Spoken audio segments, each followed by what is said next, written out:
नमस्कार.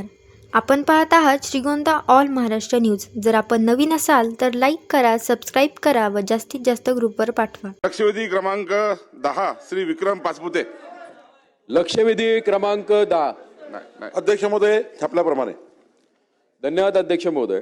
प्रथमतः महसूल खात्याचं ज्या झपाट्याने काम सुरू आहे त्याबद्दल मी आदरणीय महसूल मंत्री चंद्रशेखर बावनकुळे साहेबांचं विशेष असं अभिनंदन करतो. अध्यक्ष महोदय, माझा प्रश्न एकदम स्पष्ट आहे की महाराष्ट्रामध्ये जी आता ई-पीक राज्यामध्ये जी ई-पीक नोंदणी सुरू आहे आणि पाहणी जी सुरू आहे ही पाहणी करत असताना सध्या जे केंद्र सरकारच्या वतीने आणि राज्य सरकारच्या वतीने कपाशी, सोयाबीन, मका, धान हे खरेदी करण्यासाठी जे राज्य स्तरावरती यंत्रणा चालू आहे, ज्याच्यामध्ये मोठ्या प्रमाणावरती राज्यामध्ये नाफेड आणि NCSIच्या माध्यमातून ही खरेदी होत आहे. आणि ही करण्यामागचं मूळ कारण एवढंच आहे की उत्पन्नाच्या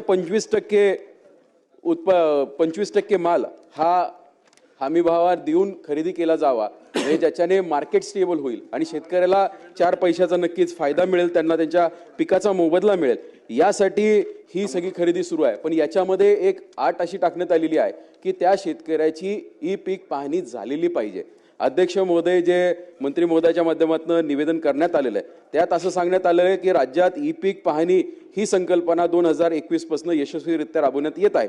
त्याच्यामध्ये असं एक तिसरा पॅराग्राफ आहे. त्याच्यामध्ये असं म्हणलं की शेतकऱ्याने स्वतः शेतात जाऊन पीक पाहणी करणे बंधनकारक आहे. अध्यक्ष महोदय, स्वतः जाऊन करत असताना अनेकदा नेटवर्कचा प्रॉब्लेम होतो, अनेकदा शेतामध्ये नेटवर्क नसतं, काही ठिकाणी GPS-चाही प्रॉब्लेम होतो. आणि हे सगळं करण्यासाठी सरकारने आणखीन एक सोय करून दिली की राज्यात खरीप हंगाम 2025 हा दिनांक 1 ऑगस्ट 2025 पासून सुरू असून त्या अंतर्गत 1 ऑगस्ट 2025 ते 30 सप्टेंबर 2025 या कालावधीत शेतकरी स्वतः करून पीक पाहणी ही करू शकतो.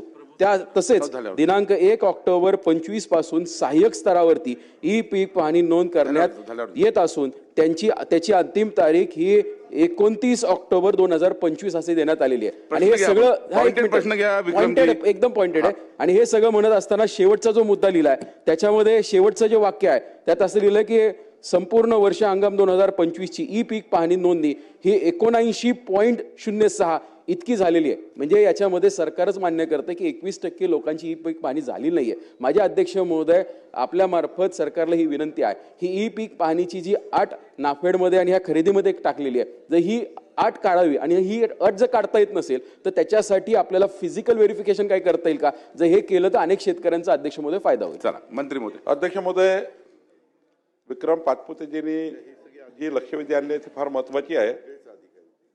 अध्यक्ष महोदय, ई-पीक पाहणी यावरच केंद्र सरकारचं नाफेडची खरेदी, राज्याचे जे केंद्र आहे त्याची खरेदी चालतं आणि ई-पीक पाहणी झाल्याशिवाय आपल्याला खरेदी करता येत नाही. म्हणजे खरेदीमध्ये त्या ठिकाणी आपले जे केंद्र आहे ते ई-पीक पाहणीच्या आधारावर खरेदी त्या ठिकाणी केंद्रावर खरेदी होतं. आता ही बाब विक्रम पाचपुतेजी, आपण 3 वेळा मुदतवाढ दिली आहे ई-पीक पाहणीला. 3 वेळा मुदतवाढ देऊ नये. आधी तर आपल्या शेतकऱ्यांनी ई-पीक पाहणीचा आपला फोटो काढून, त्या जमिनीचा शेती पिकाचा फोटो काढून हा त्या ठिकाणी अपलोड करावा लागतो. नंतर आपले जे त्या ठिकाणी जे आपले काही आपण जे तिथले जे लोकल निरीक्षक आहेत ते त्या ठिकाणी अपलोड करतात. पण या ठिकाणी 3 वेळा मुदतवाढ देऊ नये. ई-पीक पाहणीचे काही शेतकरी त्या ठिकाणी ई-पीक पाहणी आपली नोंदवू शकले नाही. आता ते सॉफ्टवेअर पुन्हा ओपन करता येत नाही. पण काही शेतकरी हे जे सुटलेले आहेत याकरता आपली मागणी विचारात घेऊन ज्यांच्या सातबारा उतारावर ई-पीक पाहणी आली नाही त्याकरता प्रांताच्या अध्यक्षतेखाली तहसीलदार, गट विकास अधिकारी आणि तालुका कृषी अधिकारी या चौघांकडे जे शेतकरी सुटले आहेत त्यांचे अर्ज येतील. 15 जानेवारीपर्यंत आपण वेळ देऊ. ही ऑफलाईन पद्धतीने करावी लागेल कारण आता ते पोर्टल बंद झालं आहे. आणि मग ह्या समितीने हे सर्व अर्ज घ्यायचे, त्या तक्रारीवर निवारण करायचं आणि त्यांचा पंचनामा करायचा. शेवटी आता त्या ठिकाणी खरीप तर गेला आहे, आता रबी त्या ठिकाणी पेरलं झालेली आहे. त्यामुळे खरीपाच्या काळात खरंच त्या ठिकाणी शेती होती काय, जी शेतीचा क्लेम त्या ठिकाणी ते करतील किंवा जी पीक जे काही असेल त्याचा ते क्लेम करतील, त्यावर ही समिती आपला रिपोर्ट तयार करेल, तो जिल्हाधिकाऱ्याला देईल. जिल्हाधिकारी हा रिपोर्ट पणनला पाठवेल. पणनवरनं हा रिपोर्ट केंद्र सरकारलाही पाठवावा लागेल, कारण केंद्र सरकार जी खरेदी स्वीकारते ते ई पीक पाहणीवर स्वीकारतं. आणि त्यामुळं एक खिडकी आपण ओपन करतो आहे ती म्हणजे ऑफलाईन पद्धतीने.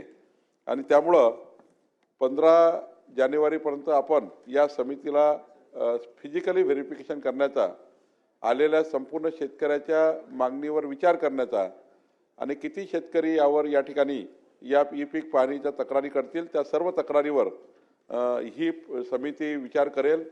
ही समिती पंचनामा करून विचार करेल. यामध्ये एक धोका फक्त आहे, व्यापारी मात्र या बाबीचा फायदा घेऊ शकतात.